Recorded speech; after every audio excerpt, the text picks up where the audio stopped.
Students, valuation of goodwill के average profit method को समझ लीजिए। इसमें आपको मेनली ये दो स्टेप फॉलो करने होते हैं।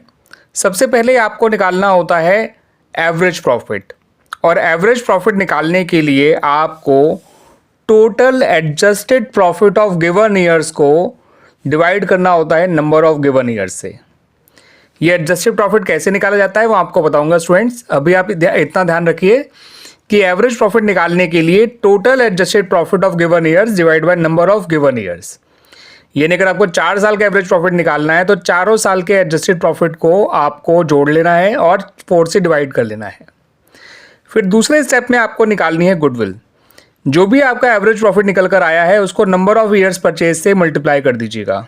यहाँ पे नंबर ऑफ ईयर्स गिवन नहीं है student, number of years purchase है। ठीक है स्टूडेंट्स, अब नंबर ऑफ ईयर्स परचेज से मल्टीप्लाई कर दीजिएगा।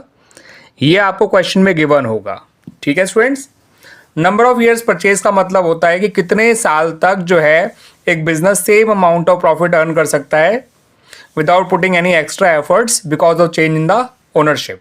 ठीक है स्टूडेंट्स, अब बात कर लेते हैं students about super profit method. तो इस सुपर प्रॉफिट मेथड में आपको सबसे पहले एवरेज प्रॉफिट निकालना है, बिल्कुल वैसे ही total adjusted profit of given years divided by number of given years. ठीक है स्टूडेंट्स, फिर आपको दूसरे स्टेप में निकालना होता है नॉर्मल प्रॉफिट। उसके लिए आपको नॉर्मल रेट को मल्टीप्लाई करना होता है कैपिटल एम्प्लॉयड से। ठीक है स्टूडेंट्स, और उसके बाद आपको निकालना है सुपर प्रॉफिट। इसको निकालने के लिए जो भी एवरेज प्रॉफिट आया था आपका पहले स्टेप से, उसमें से नॉर्मल प्रॉफिट को माइनस कर देना है, आपका एवरेज प्रॉफिट आ जाएगा, सॉरी सुपर प्रॉफिट आ जाएगा। और फिर आपको आखिरी स्टेप में गुडविल निकालनी है। गुडविल निकालने के लिए आपको सुपर प्रॉफिट को मल्टीप्लाई करना है नंबर ऑफ ईयर्स परचेज से। क्लियर स्टूडेंट्स, तो यहाँ पर 2 की जगह 4 स्टेप्स आपको फॉलो करने हैं। पहले एवरेज प्रॉफिट निकालना है, फिर आपको नॉर्मल प्रॉफिट निकालना है, फिर इनके डिफरेंस से आपको सुपर प्रॉफिट निकालना है, और फाइनली आपको गुडविल निकालनी है super profit into number of years purchase से मल्टीप्लाई करके। स्टूडेंट्स, अब बात करते हैं अबाउट द कैपिटलाइजेशन मेथड। तो कैपिटलाइजेशन मेथड में आपके फर्दर 2 मेथड होते हैं। पहला होता है capitalisation of average profit method, ठीक है, और दूसरा होता है capitalisation of super profit method. तो पहले हम बात करेंगे capitalisation of average profit method की। तो यहां पर भी सबसे पहले आपको एवरेज प्रॉफिट निकालना है, वैसे ही total adjusted profit of given years divided by number of given years. ठीक है स्टूडेंट्स, फिर आपको एवरेज प्रॉफिट को कैपिटलाइज कर लेना है, जिसे हम कैपिटलाइज एवरेज प्रॉफिट भी कहते हैं, और साथ के साथ हम इसको कैपिटलाइज वैल्यू ऑफ फर्म भी कहते हैं, ध्यान रखिएगा। तो इसको निकालने के लिए जो भी एवरेज प्रॉफिट आया था उसको इंटू 100 कर दीजिए और डिवाइड बाय नॉर्मल रेट कर दीजिए। यानी अगर नॉर्मल रेट 10% है तो 100 ऊपर नीचे 10, 15% है तो 100 ऊपर 15 नीचे। फिर आपको गुडविल निकालनी है। गुडविल निकालने के लिए जो भी आपका कैपिटलाइज एवरेज प्रॉफिट आया था उसमें से कैपिटल एम्प्लॉयड, जिसे हम नेट एसेट्स भी कहते हैं, ध्यान रखिएगा, उसको माइनस कर दीजिएगा। नेट एसेट का मतलब asset minus liabilities. Clear students, आइए अब बात कर लेते हैं capitalisation of super profit method के बारे में। तो जो स्टूडेंट्स इसके शुरू के 3 स्टेप्स हैं वो बिल्कुल वैसे ही हैं जो सुपर प्रॉफिट मेथड के होते हैं। यानी आपको पहले एवरेज प्रॉफिट निकालना है, total adjusted profit of given years को डिवाइड करना है आपको नंबर ऑफ गिवन ईयर्स से, फिर आपको निकालना है नॉर्मल प्रॉफिट, उसके लिए नॉर्मल रेट बाय 100 को मल्टीप्लाई करना है कैपिटल एम्प्लॉयड से, फिर आपको निकालना है सुपर प्रॉफिट, उसके लिए एवरेज प्रॉफिट में से नॉर्मल प्रॉफिट को आपको माइनस करना है, और फाइनली आपको निकालनी है गुडविल। और गुडविल निकालने के लिए सुपर प्रॉफिट को मल्टीप्लाई करना है 100 से और डिवाइड करना है नॉर्मल रेट से। तो सुपर प्रॉफिट मेथड में और कैपिटलाइजेशन और सुपर प्रॉफिट मेथड में जरा सा फर्क है चौथे स्टेप का। वहां पर हम super profit into number of years purchase करते हैं, यहां पर हम super profit into 100 by normal rate करते हैं। इस बात को ध्यान रखिएगा स्टूडेंट्स। अब स्टूडेंट्स से ये एडजस्टेड प्रॉफिट निकालने के लिए जो मैंने आपको बताया था, सबसे पहले आपको क्या करना होता है, ठीक है, क्या क्या एडजस्टमेंट्स करनी होती हैं प्रॉफिट्स में, तो वो आप समझ लीजिए।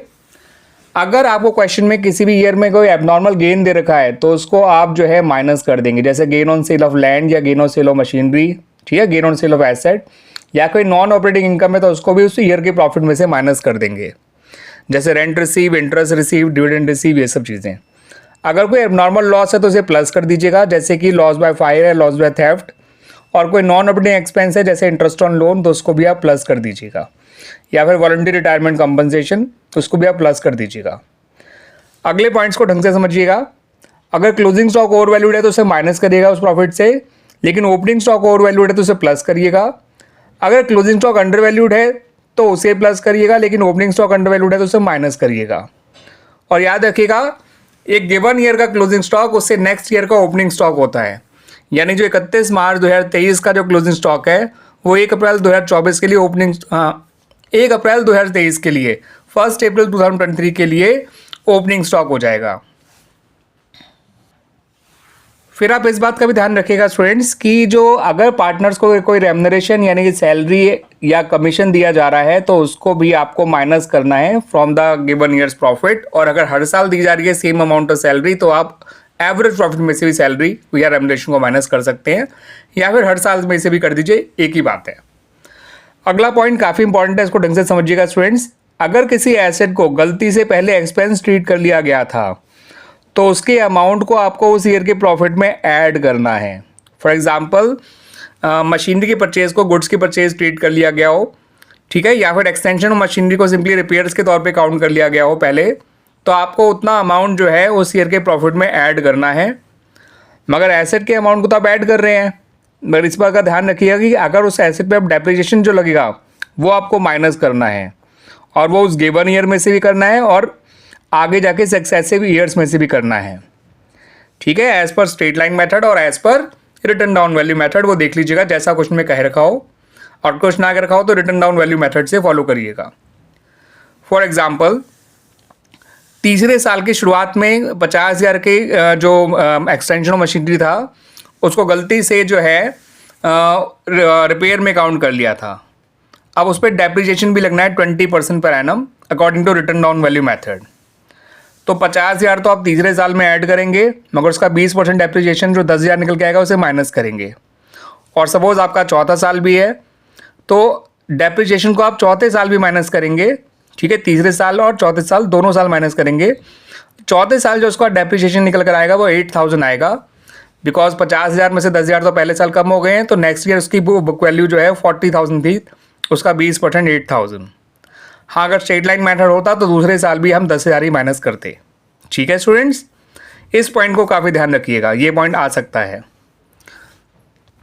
और इसका अपोजिट हो, यानी एक्सपेंस को गलती से पहले एसेट ट्रीट कर लिया हो तो आप अब इसके एसेट के अमाउंट को माइनस करिएगा और उसके डेप्रिसिएशन को प्लस करिएगा गिवन ईयर में और साथ के साथ सक्सेसिव ईयर्स में भी, ठीक है स्टूडेंट्स, इस बात को ध्यान रखिएगा।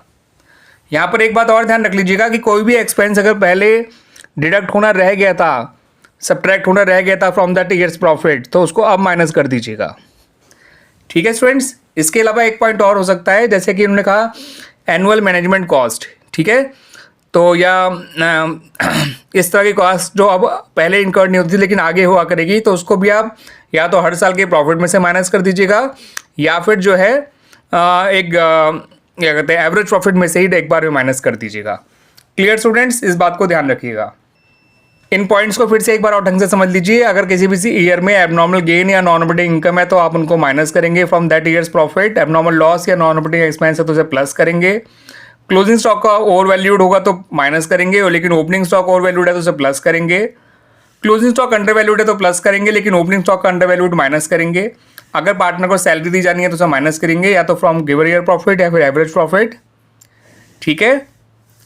और यहाँ पर एक बात बहुत ध्यान रखने वाली होती है, कोई आपसे टेक्निकली ये वाला क्वेश्चन ऐसा देकर फंसा सकता है आपको कि अगर सपोज 3 साल आपको दे रखे हैं जिनका आपको एवरेज निकालना है, उनमें से किसी एक साल लॉस हुआ है और पोर्शन में सैलरी वाला पॉइंट भी है, तो 2 साल तो आप सैलरी सब्ट्रैक्ट करेंगे, तीसरे साल सैलरी सब्ट्रैक्ट नहीं करेंगे जिस साल लॉस हुआ है, क्योंकि जिस साल लॉस होगा उस साल अप्रोप्रिएशन दिए नहीं जाते हैं, ठीक है। लेकिन अगर तीनों साल प्रॉफिट है तो कोई दिक्कत नहीं है, आप तीनों साल माइनस कर सकते हैं या फिर एवरेज प्रॉफिट में से डायरेक्ट माइनस कर सकते हैं। कोई भी एसेट अगर गलती से पहले एक्सपेंस ट्रीट कर ली गई है तो एसेट के अमाउंट को प्लस करिएगा, डेप्रिसिएशन के अमाउंट को माइनस करिएगा और गिवन ईयर के साथ साथ सक्सेसिव ईयर में से ही माइनस करिएगा। किसी एक्सपेंस को गलती से पहले एसेट ट्रीट कर लिया था तो अब उसको माइनस करिए, ठीक है, मगर उसके डेप्रिसिएशन को गिवन ईयर और सक्सेसिव ईयर दोनों में प्लस करिए। और कोई एक्सपेंस पहले अगर माइनस होना रह गया हो, जैसे कोई इंश्योरेंस प्रीमियम था जो पहले डिडक्ट होना रह गया था, ठीक है, जो कि लेकिन नॉर्मली किया जाना चाहिए था, तो उसको अब आप माइनस कर दीजिएगा, ठीक है स्टूडेंट्स। और अगर कोई एनुअल मैनेजमेंट कॉस्ट वाला पॉइंट आ जाए तो उसको भी आप एवरेज प्रॉफिट में से या हर साल के प्रॉफिट में से माइनस कर दीजिएगा। इसको जरूर ध्यान रखिएगा इंपॉर्टेंट एडजस्टमेंट्स को। ये एवरेज प्रॉफिट निकालने से पहले आपको प्रॉफिट जो एडजस्ट करना होता है ये उसमें आपके काम आएंगे ये सारे पॉइंट्स। स्टूडेंट्स कभी कभार आपको कैपिटल एम्प्लॉयड जो है बड़ी आसानी से जो है निकालने को मिल जाएगा। जैसे आपने सिंपली एसेट्स दे रखे हैं और आउटसाइड लायबिलिटीज दे रखी हैं और उनको माइनस किया एसेट में से, आपका आंसर आ गया। लेकिन कभी कभार उससे रिलेटेड एक अलग से क्वेश्चन आ जाए कैपिटल एम्प्लॉयड निकालने का, तो इतने सारे पॉइंट्स का आपको ट्रीटमेंट करना होता है। ये एसेट साइड अप्रोच है, ये लायबिलिटी साइड अप्रोच है। दोनों अप्रोच के थ्रू ये फॉर्मूला क्या है समझ लीजिए। पहले अपनी टोटल एसेट्स में से जो पुरानी गुडविल पहले से अपीयर कर रही है बुक्स में एसेट साइड में, उसको हटा दीजिएगा। अगर नॉन ट्रेड इन्वेस्टमेंट है तो उसको हटा दीजिएगा। अगर इन्वेस्टमेंट के बारे में नहीं बताया गया कि वो ट्रेड इन्वेस्टमेंट है या नॉन ट्रेड इन्वेस्टमेंट, तो उसे नॉन ट्रेड इन्वेस्टमेंट ही मानिएगा और माइनस कर दीजिएगा। अगर ट्रेड इन्वेस्टमेंट लिखा है तब माइनस मत करिएगा।